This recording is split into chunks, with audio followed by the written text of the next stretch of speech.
Greetings, everyone. Welcome back to this next session of the World University Summit focused on G20 countries and higher education. This is being organized by OP Jindal Global University. I am the chair of this panel. My name is Sreeram Chaulia. I am the dean of the School of International Affairs at this university. And I have a very distinguished panel of senior academicians and university leaders in this panel, talking about equity, inclusion, and diversity, and what all universities can do to promote these ideals and values. Let me introduce you to my panel. I have with me Professor Wang Na from Shanghai. She's joining us all the way from China. Professor Prabhu Aggarwal, who's heads the Bennett University in the National Capital Region of India in Delhi, and Professor Kathy Hogarth from the Wilfrid Laurier University in Canada. It's very early in the morning, but she's joining us and we are grateful for that. And also Professor Gerald Netto, my colleague at OP Jindal Global University. So welcome to all four of you. And I would like to begin with Professor Kathy Hogarth on this issue of diversity and inclusion.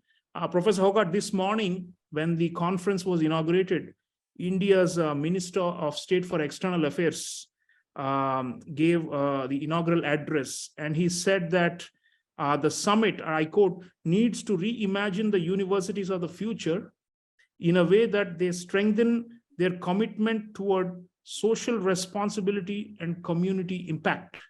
So social responsibility and community impact, that pretty much dovetails with the theme of our panel today. And the Minister of State for External Affairs of India also mentioned in the inaugural that India is committed to the SDG, as you know, the Sustainable Development Goal number 4, which is inclusive and equitable quality education. And he also spoke about the new education policy of India and how there's an effort to bring in hitherto marginalized and sidelined people, especially young people who are the main stakeholders of higher education systems, into the mainstream. So I'd request you, Professor Hogarth, being in Canada, to talk about your context, what are the main issues of exclusion, and how you, and you're an expert actually on racism and racial equality and these kind of issues. So I'd request you to please start the proceedings with a few thoughts on what the situation is in Canada and what has been done so far and why we talk about this, but always there is a gap between the aspiration and the reality, and why what is missing, and why are we not able to fully accomplish our commitment to the Sustainable Development Goal number 4. Over to you, Professor Hogarth. Thank you. And you want me to do this briefly, yeah? Yes, please. We'll come back to you another time too. Because I can take about the next 10 hours for this, right? See, one of the realities for us, whether it is Canada or anywhere else around the globe, inequity has been it's part of our system. It's been embedded in our system historically. And however we want to think about inequity, for some it is the exclusions around gender, the exclusions around poverty, exclusions around race. In Canada, what we experience historically is the exclusion of two major groups. And poverty is always embedded within those groups for very particular reasons. We live within these intersections.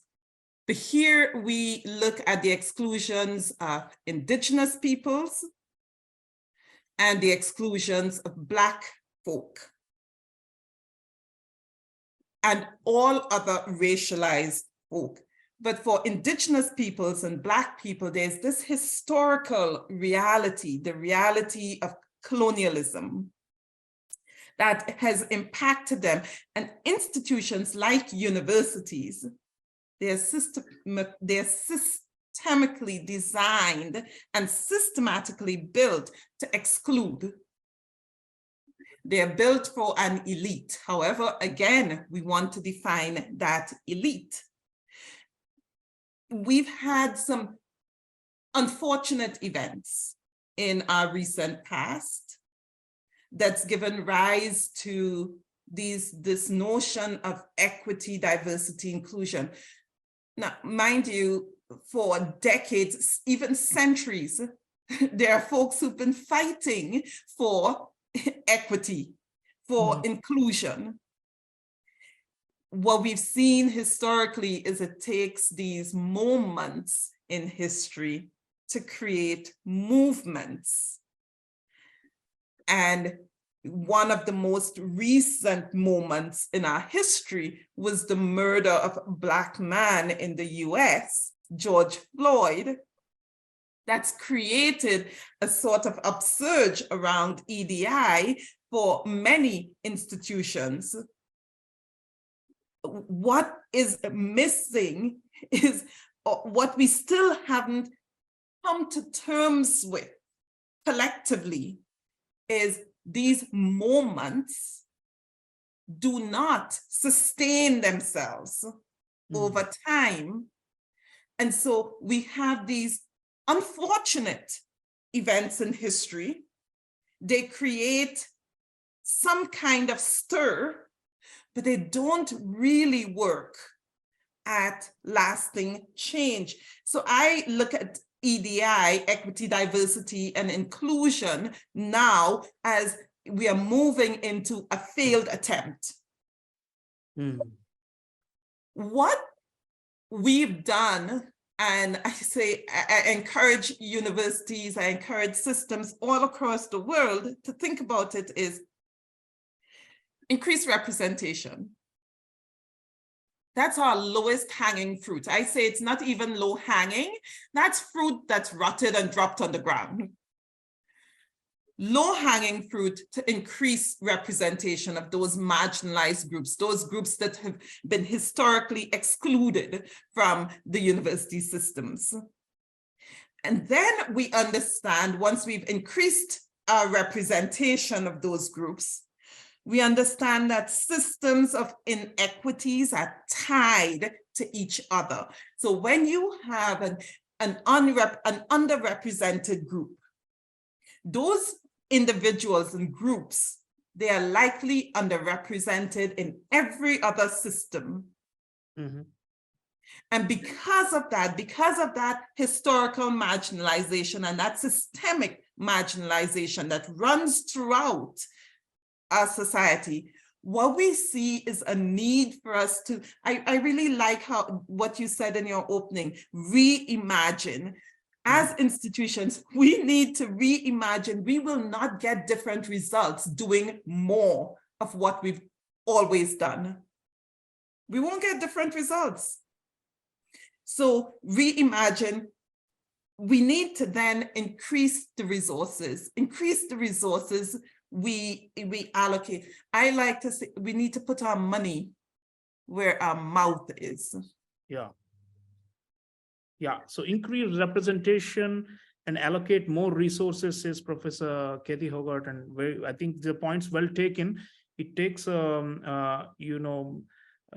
institutional attitudinal shift at different levels for these kind of things to happen.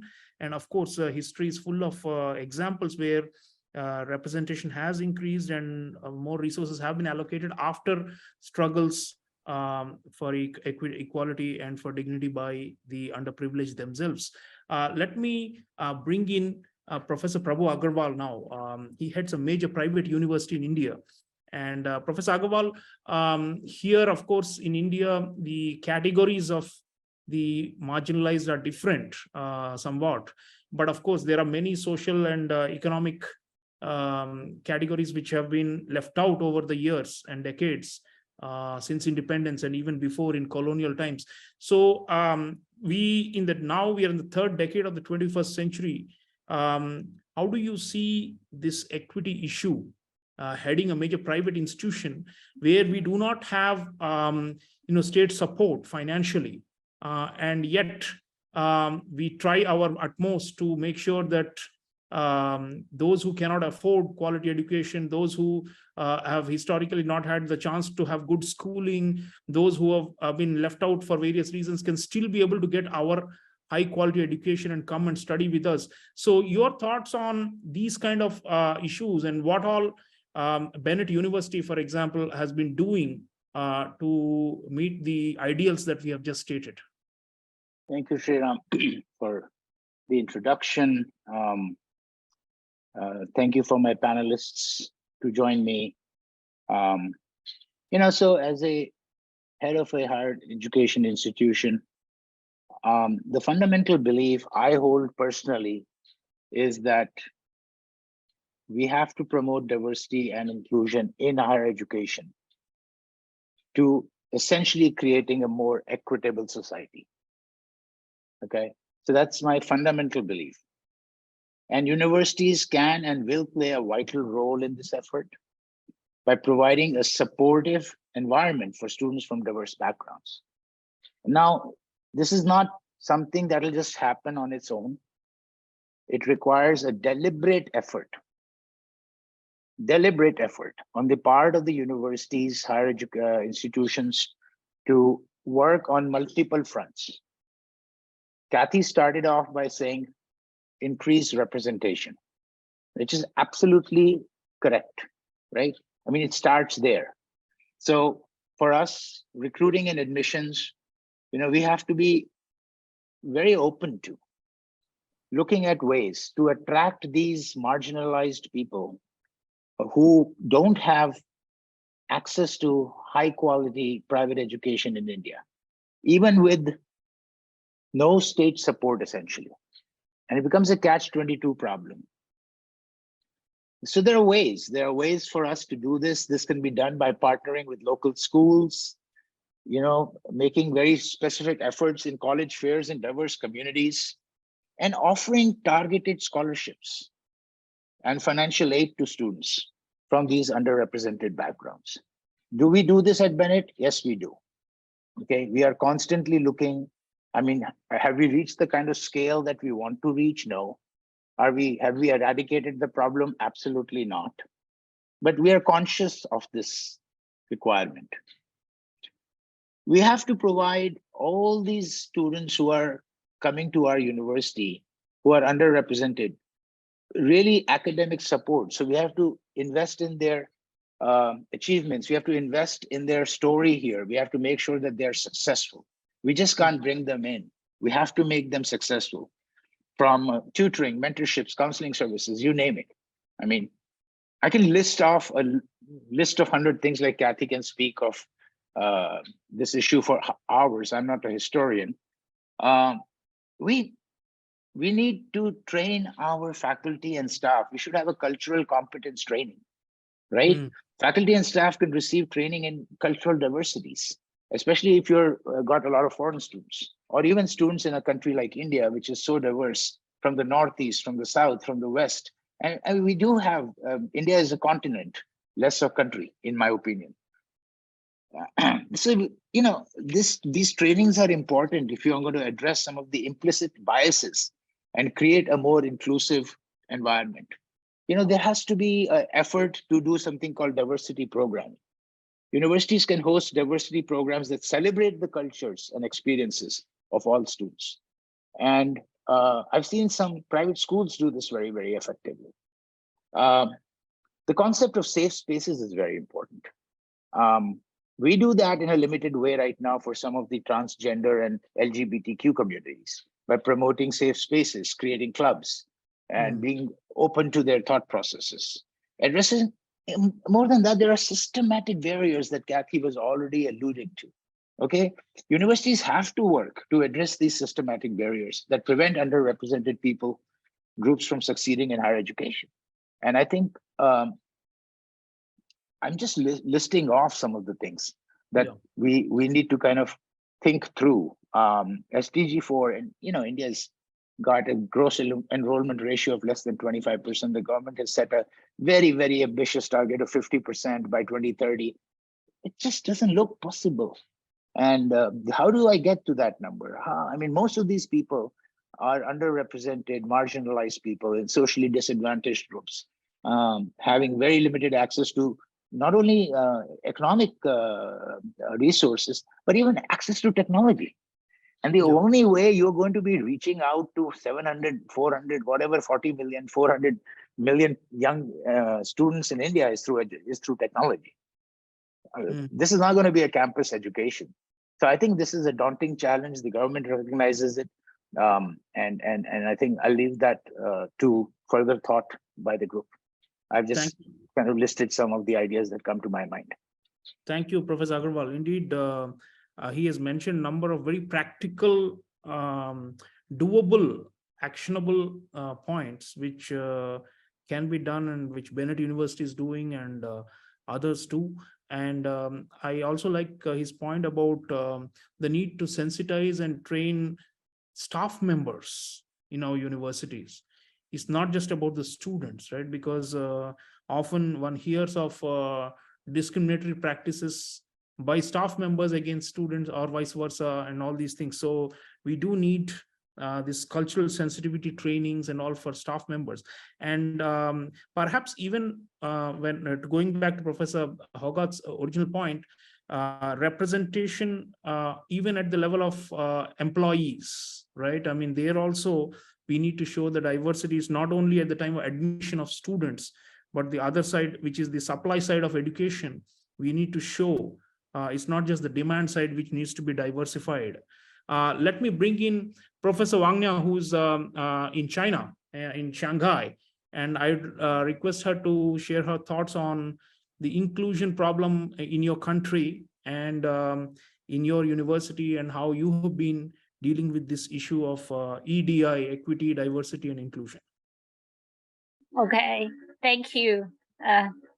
Thanks, Jindal Global University organized this great University World Summit. I'm very happy to be with you this afternoon and talking about this issue. It is one, I think it's one, popular issue along the development of our education career. Okay. In modern time, it's very, important because we have been facing the special time in the world. So in China, for me, in my opinion, and based on the objective situation in China, I would like to share some information with you about that. Okay. I think in China, especially in higher education field, inclusion and equality is no problem in China, because equality and inclusion it's essential. They're essential factors. Okay. So now last year, in China we propose Chinese modernization. Okay, that means modernization with Chinese characteristics. And education modernization is one essential part of this Chinese modernization. It's one, great new plan for China. So at first, I would like to share with you some information about that. Chinese modernization is socialist modernization pursued under the leadership of the Communist Party of China. It's a fact. Okay, it contains elements that are common to the modernization processes of all the countries in the world, but it is more characteristics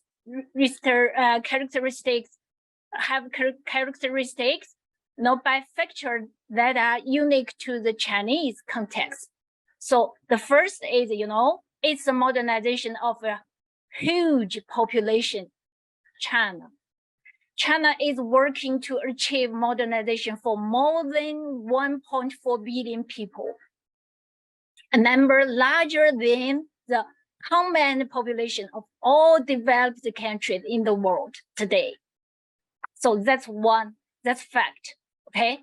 The second is the modernization of common prosperity for all the members of the society, okay? Achieving common prosperity is a defining factor of social life with Chinese characteristics and involved a long historical process. So it's one immutable goal of our modernization. So to meet the people's aspiration for a better life, so we will endeavor, try our best to maintain and promote social fairness and justice, bring prosperity to all, every member of the society, and prevent polarization among different social classes. And it's the modernization of material and cultural ethical advancement. So that means material and cultural, the spirit, money spirit, combination, okay? That means what? That means education is very necessary. Education modernization is very necessary, okay? And it's the modernization of harmony between humanity and nature. That means what? That means China always stick to the principle of sustainable development.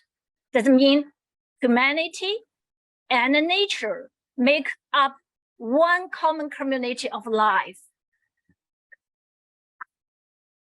It is a modernization of peaceful development, okay? Dedicated to peace, development, cooperation, and mutual benefit.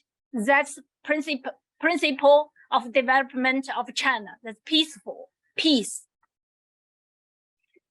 and mutual benefit. So educational modernization as one important component of Chinese modernization. So China persists in giving priority to the development of education and do a great job in running education that satisfy the people. Adhere to the people-centered development of education. Accelerate the construction of a high-quality education system. Develop quality education and promote educational equality. That means what? That means provide fair, stick to equality and higher quality basic education. Okay, that's necessary. That's our basic principle. So inclusion, equality is no problem in China now. Thank you. That means the spirit, yeah. So now I would like no time. We can come back in a second round, but I got Okay. your point about the common prosperity. That's the slogan of the Chinese government, and we know we've been following that. There is an effort to create a greater socioeconomic equality consciously, because the income inequalities actually have increased in the last few decades. So there is an effort to try and reduce them, and presumably the education system will also reflect this inequality, and therefore you're trying to create alternatives through state intervention to create a more equitable order. We would like to know, when we come back in another round, as to what you're doing in your university, at the level of the university itself, which is more micro level than the whole country. But let me bring in my friend, Professor Netto, who's been waiting patiently, and get him his views in. He has worked in Finland and in the Middle East and many other parts of the world. So Professor Netto, from what you've seen around the world and here in India, your thoughts on this subject about EDI, and where do you think the universities may be missing the trick somewhere? Because we are all committed to it. We all, keep on rhetorically pushing for this, but somehow, like I said before, it comes across to some as lip service or inadequate, and somehow we have not been able to really do what the aspirations of the society, especially of young people, are. So your thoughts, please, on this subject. Thank you, Sreeram. Let me start off with something called the Jedi framework. Many of you would be familiar with this model, but or this framework, but for the audience, it might help. Jedi stands for justice, equality, diversity, and inclusion. And there are certain questions to sort of define each of these four. Diversity asks, who is in the room? You can speak about the room that we are in now. Who's in the room? Equality asks, who's trying to get into the room but can't? Whose presence in the room is under constant threat of erasure? Inclusion, the question it asks is, have everyone's voices been heard? And the last but not the least, justice asks, whose ideas won't be taken seriously because they are not in the majority?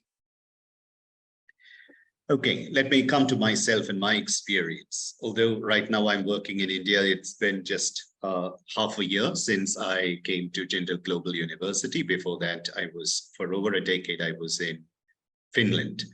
And so I'd like to speak about socialist Finland. We just heard about communist China. And socialist Finland, I think, is a very good example of what can be done with this, the principles in Jedi. It ranks #1 in the world in several ways. I am a Finnish citizen myself, and therefore very proud of the fact that Finland is has this great achievement in the field of education. And the basic belief in Finland is that education leads to social equity. It's through education that we can achieve social equity. What I find in Finland is a very egalitarian society. Of course, there are nuances, but overall, very egalitarian society, which I think the rest of the world can learn from Finland. It was an intentional experiment, and that has succeeded very much. It has made Finland a mecca for education experts all over the world. It's like a pilgrimage, people going there, including from the Delhi government here. There was an attempt to go to Finland, an educational trip. They have lots of things that we could learn from. For example, there is the focus on the learning environment, individualized guidance, preparing children for the real world, a more relaxed atmosphere, no focus, no competition. China, India are very competitive. Our students are very competitive, highly competitive. There is no competition in Finland that way. Instead, the focus is on cooperation. And there's also a lack of dichotomy between college education and trade school, vocational education. Here in India, for example, people might view a plumber or a carpenter's trade as inferior to what I'm doing as a professor. Whereas people there are paid almost equally in Finland, whatever be the trade, the work, and people are respected equally. Much more important than the salary, the respect is the same for the plumber, the carpenter, and for the professor. That's a very egalitarian society, and I think the whole world has something to learn from this little country, which is sort of located in the middle of nowhere. It's very near Russia, and now that leaves it in a precarious position. Okay, let's get back to the Jedi thing. Higher education, when I think of that, I think about welcoming campus communities. Do students feel welcome on campus? And I had a look at Cass's university website. The very homepage, it says, you belong here. Wilfrid Laurier University in Canada. It says, you belong here. I thought, wow, wonderful. And the fact that it is true is attested by student testimonials there on the website. We are all about community. We care about the different stories and backgrounds that make us all unique. The focus is on the uniqueness of each individual. And that here in India, I find there is now a blurring out of the uniqueness. When I studied here, all my education up to my PhD, everything was in India. And I found that unity and diversity was a very important principle at that time. But unfortunately, when I come back, I'm an example of this so-called reverse brain drain. One of my students asked me, most Indians go abroad. Why do you choose to come back? Why did you choose to come back? Perhaps I have something from Finland to give to India. I would like to be in a position where I can try to implement some of those solutions. I'm aware of the fact that there's no one size fits all solution, but it is possible to implement at least some of the practices which Finland has successfully implemented in the past. Right. Professor Netto, if you could hold on to some of the ideas, I'll come back to you in the second round, because sure, we have about like 25 minutes and we also are getting in some questions. But I think the point about the core goals of education and the purpose and the environment is an important one. I think almost all of you have been saying that it is linked to the broader social and political settings of our respective countries. So clearly, there's only some changes that we as university academics and administrators and leaders can do, because we cannot obviously, for example, if there is greater and greater inequality as a result of skewed capitalist growth, I mean, that's like a big systemic problem which no university can on its own resolve. And that's a broader thing for the whole society or even for a whole region to tackle. But let's now come down to a little bit more to the micro level. And I'll try to bring back Professor Hogarth.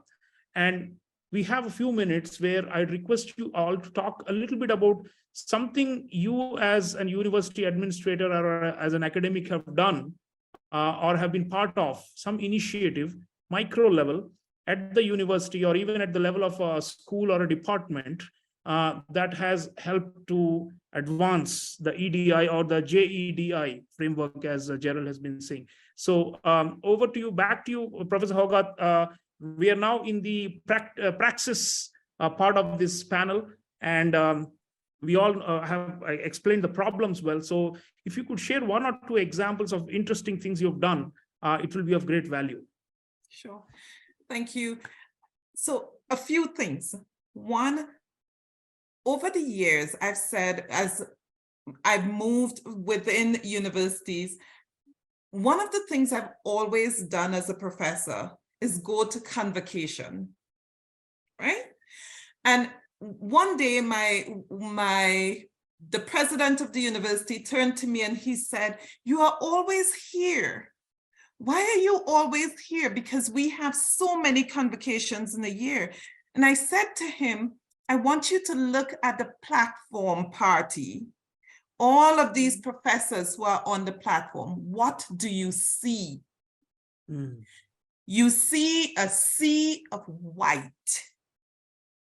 And when you look in the audience at our students, you see some diversity. I want those students to see themselves represented on the other side. So that for me is one thing personally I've done.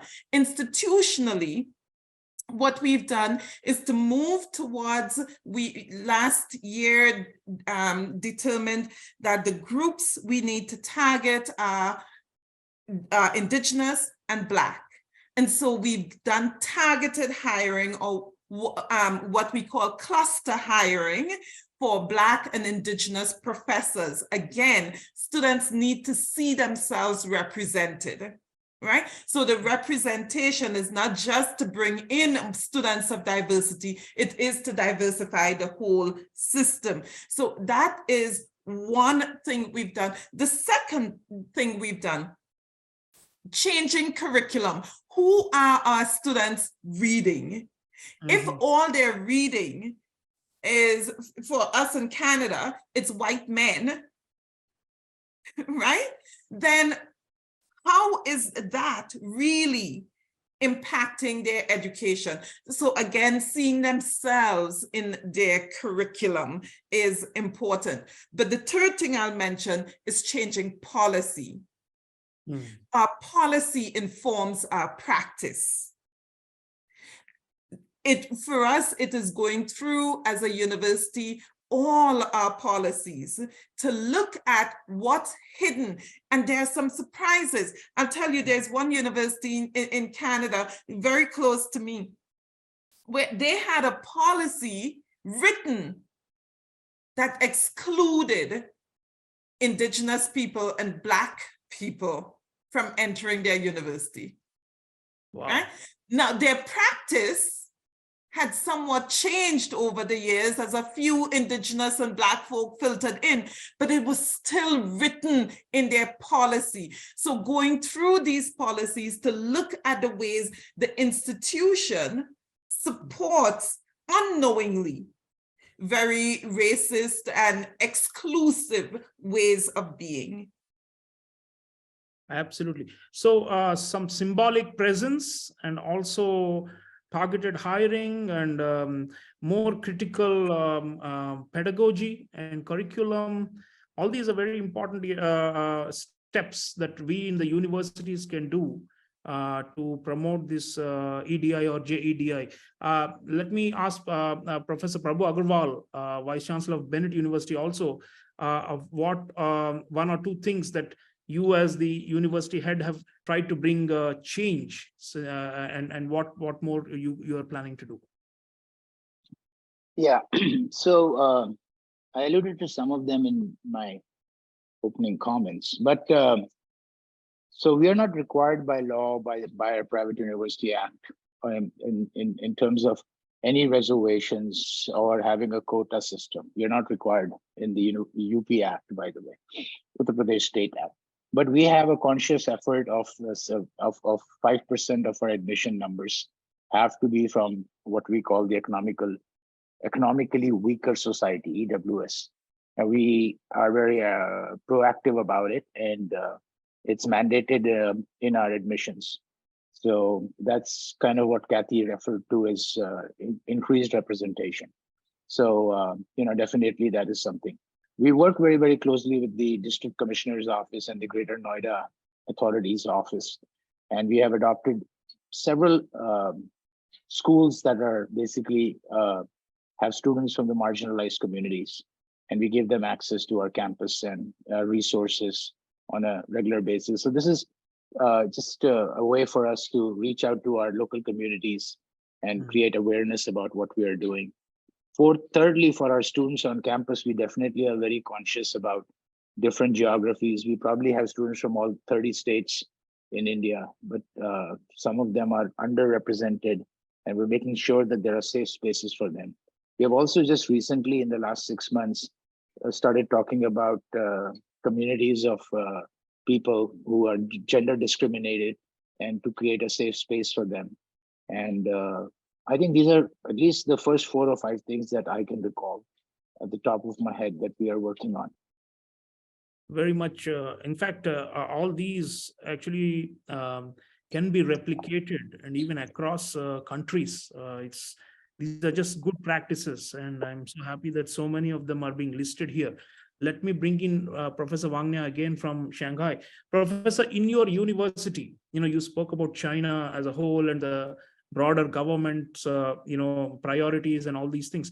But in your university, could you think of any reform or any policy or anything, any initiative that promotes this equity and diversity and inclusion more in your university? If you can give some example, it will be helpful. Okay, thank you, Professor. I would like to tell you that, in China, we have the whole policy. Okay, support equality and inclusion. So in our university, so we have the holistic system in our university to support every student live on campus happily. Okay, so that means that's one holistic system. Okay, we have the special team staff to take care of our students in university. Okay, perhaps it's imaginable in other countries' university, but in China, every campus that's one holistic society with that means of the students. Okay, we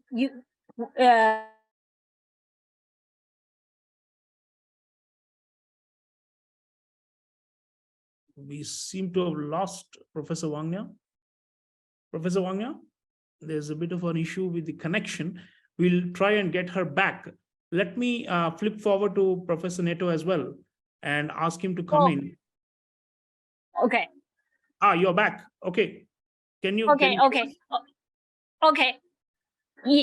In recent year, we have make new measures to support every students.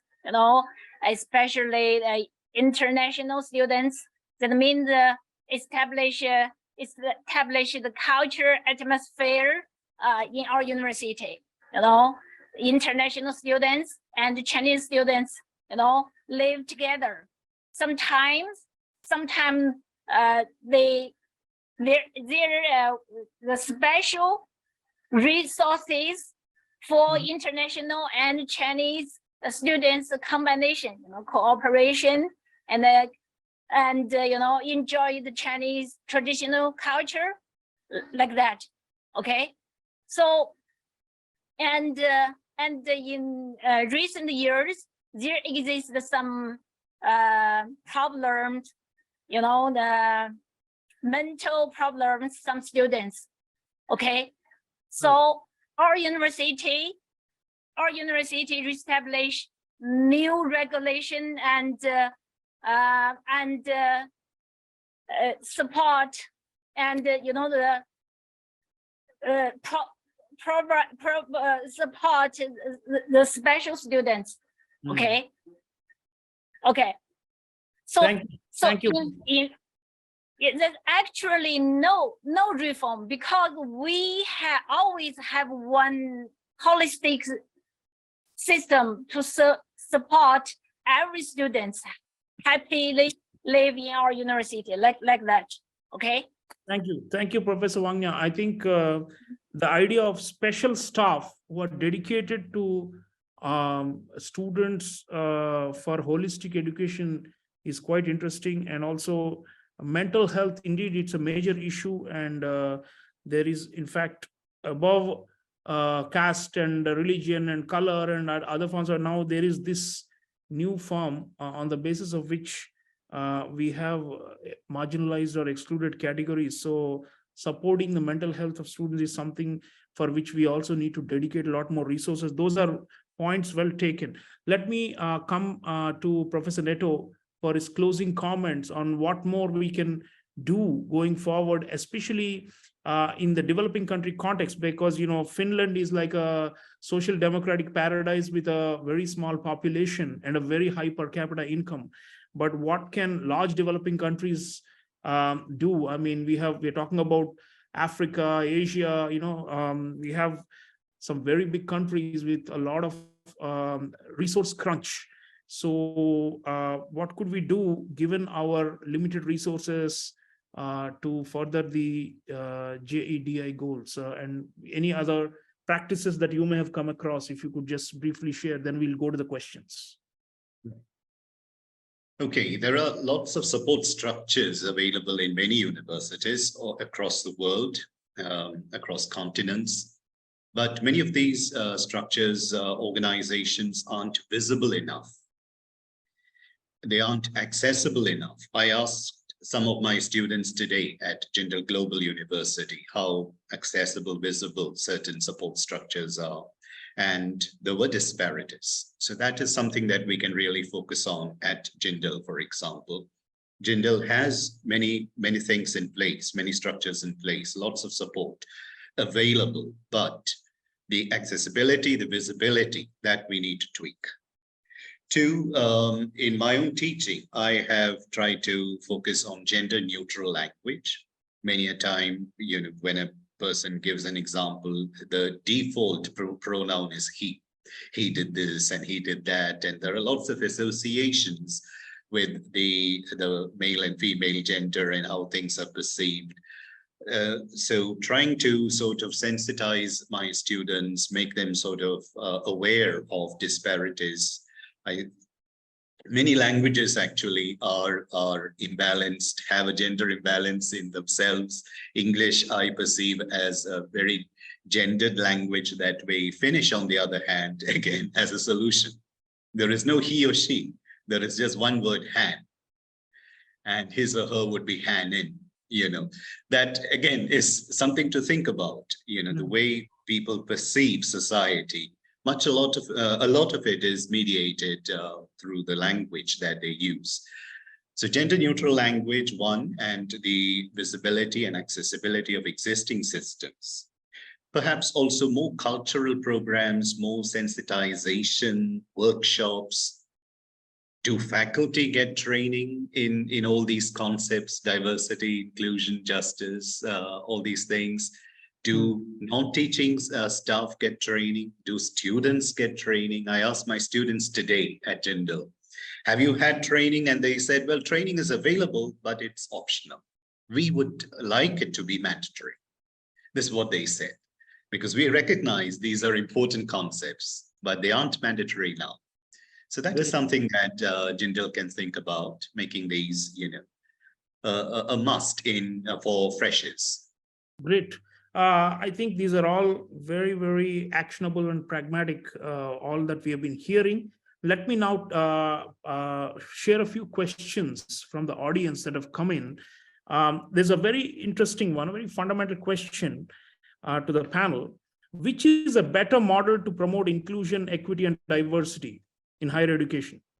Building more minority institutions or more integrated institutions that are, meaning, should we create separate schools and colleges? For example, in the US, there are historic like Black colleges, which are dedicated to, or should we actually try and mix everyone a lot more and sensitize the quote unquote, the majority or the privileged ones to accept and to include the marginalized ones? Or should we go for separate institutions of their own?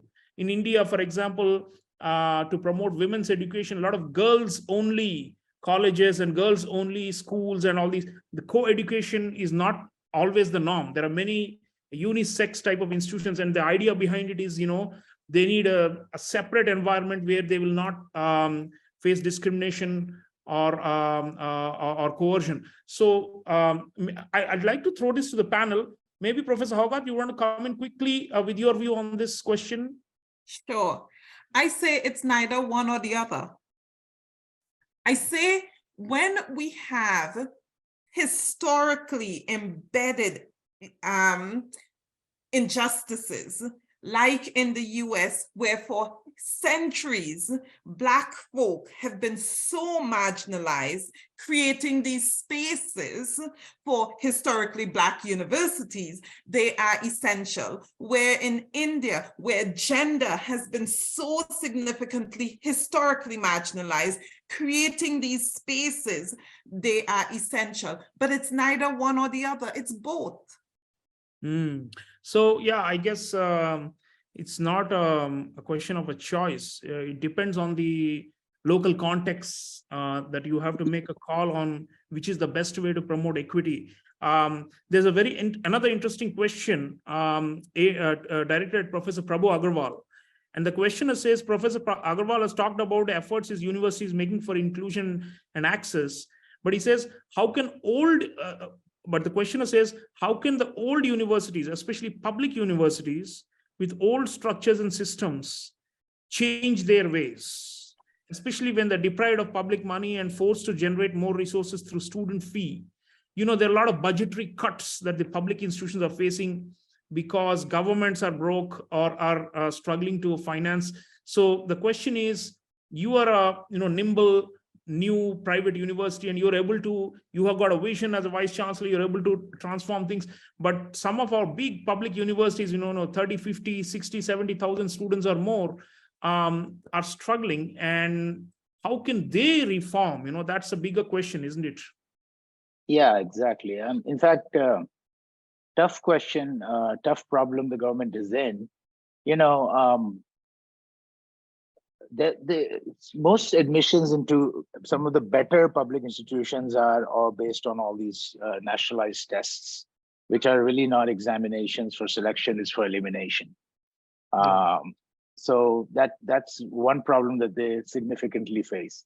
Now, the other issue now has become this whole reservation policy.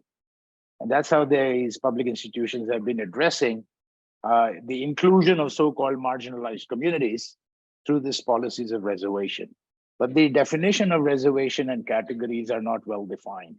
And they're, you all are aware whether it could be caste-based, it could be religion-based, it could be economics-based, but actually it's not economics-based. Very, very seldom do you see a reservation policy which is economics-based.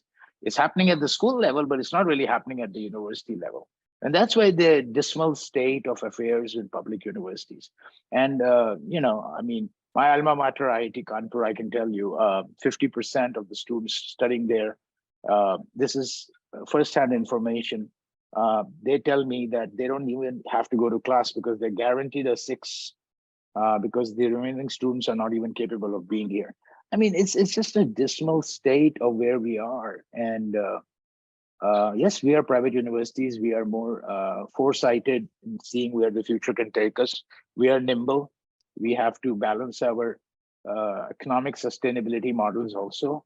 But I pity the government. In a nutshell, I don't think they can get out of this conundrum, this problem. We are in the business of providing education. They're in the business of a welfare state. And I don't know. I mean, I think China is something that has to teach us about this to a large extent. Yeah, of course, they have mostly, in fact, all state run and state-backed public institutions. Professor Yeah, Wang, but that's what they've done, and very effectively, Yeah, because there is no private there at all. So that's a completely model. But Professor Wang Na, your thoughts, last thoughts on this question of, you have public university, you yourself belong to a public university. Are there other problems at public universities that are peculiar to China, or something that you'd like to highlight? Any other problems? What are the problems you face in public universities? I want to say, the situation is different in Chinese public university. So for us, there doesn't exist, a different group in university between students, for example, black or white. No. So that means like the whole family. So the equality and the inclusion problem, I want to say, in public university in China, that means nothing. That means okay. Perhaps you don't believe that, but that's true, because for us, the different group based on different there's no discrimination. It's prohibited. Okay, respect everyone and protect everyone. So that's the basic principle, and the phenomena of the discrimination the equality or inclusion, the problem, in other countries university, but that in public university China, I think it's a different situation. Okay, so now for our university now face the big problem, that's how to improve the quality education. Okay, so now we face the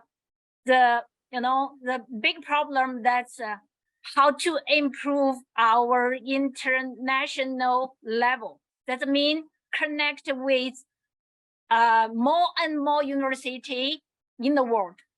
Okay, that's our big task now. Okay, so we would like to attract more and more international students come to China, and we would like go contact with you, with all the professional in the field of education in the world. Okay, yes, Professor, I just wanted to interject.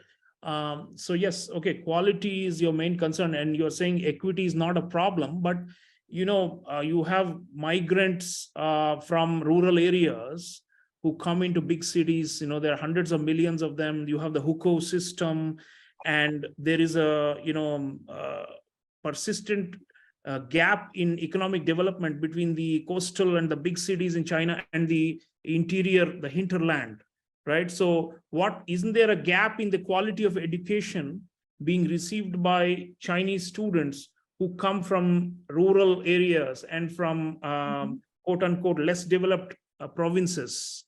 And isn't that, how are you trying to address that? Okay, in China there exists the holistic supporting all the students. That means the students come from rural or poor regions, no problem. We have different scholarship can support them. Okay, and Chinese government produce a different supporting system for them. So we stick to one basic principle: no one should be left. Okay, no one should be left. We, for our university, that's one basic line. Okay, that means for everyone, like university in China, that's one basic line. That means the university, the president, the vice chancellor of everyone, public university, even private university. Okay, everyone should stick to one basic principle: no one student should be left, cannot be left. That's one basic line. Right. So that we have reestablished one holistic system to support every student. Thank you. Can accomplish. Yes. Thank you, his Professor. study. Yes. Yes. It's a state-guided model, and it's something that's probably not everybody can emulate around the world, but certainly worth studying because it's quite unique. Last word from Professor Netto on the way ahead with this. Are there more categories you think that have not even been identified, but which may be facing conscious or unconscious bias, and should we be alert? Because, the rights revolution, the human rights revolution, if you go back in time, every 20, 30 years, there's a new subset of people who we identify as needing support. Are the universities behind the curve, you think, or are we? I mean, we produce the intellectual discourse behind, liberal values and equality and all these things. But then are we also behind on some things, behind the curve? And should we be alert to emerging fault lines or problems in our societies, and should we be addressing and redressing them through our actions and policies? Universities are where the change should happen, in my view. We need to challenge, or to use Professor Kathy's phrase, disrupt the discourse. Let me take a quote here, or just quote something. The process of recognizing and unlearning unconscious biases is an ongoing task. Many of us are not aware of, we are unconscious of our biases. I realize that in myself, I have a lot of biases. I had many walls within me, and I've tried to dismantle those walls, but still there might be walls that are still within me. So at the university, this is something that I'm trying to do in my interaction with my students. Explore the problems that we have and try to come up with solutions. A couple of things that I wanted to just comment on. Quickly, if you can conclude, Professor Netto. We are out of time. Yeah. Yeah. Okay, then fine. Up to you. I'm sorry. I think we've lost him. Yeah. Just go ahead and make your last 2 points quickly, if you can, please. Yeah.